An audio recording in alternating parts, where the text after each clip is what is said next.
Balikan po natin si Ian Cruz kaugnay sa kanyang balita ng mga kababayan natin mula sa Sabah na nagpapalipat-lipat ng isla para makatakas at umabot sa Bonggao, Tawi-Tawi. Ian Cruz.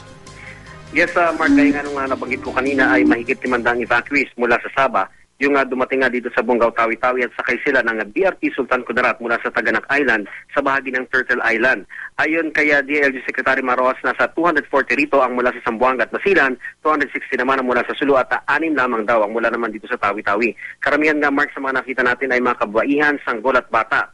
Isa naman si Janice Lakian sa dinala sa pinakamalapit na ospital dito sa Bonggao dahil nakunan nito sa dinadalang 3 buwang sanggol sa kanyang sinapupunan kaya siya dinudugo. Ang mga kalalakihan na atin naman nakapanayam, kagyat daw na umuwi sa ating bansa dahil sa takot nila sa mga otoridad doon sa Malaysia. May mga balita raw kasi na kung mula sa Sulu o isang tausog ay mapag-iinitan na sila.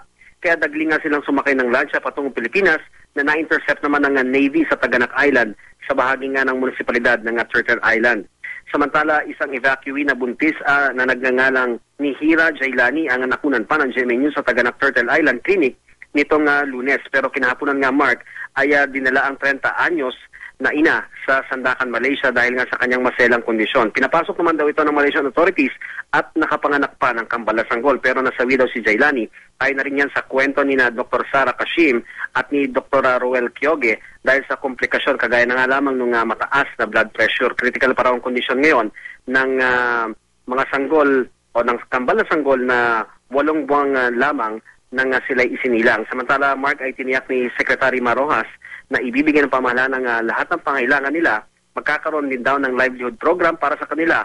Ang mga presyo ng bilihin, tiningnan ni Rojas sa kanyang pagbisita sa mga palengke sa Bonggao, magpapadala raw ng bigas ang NFA para mag-stabilize ang presyo ng bigas na mula nga sa 28 pesos kada kilo ay nasa 33 pesos na ngayon, ay na rin sa mga nakausap na natin sa palengke ng Bonggao. Mark? Maraming salamat si Ian Cruz mula sa Bonggao, Tawi-Tawi.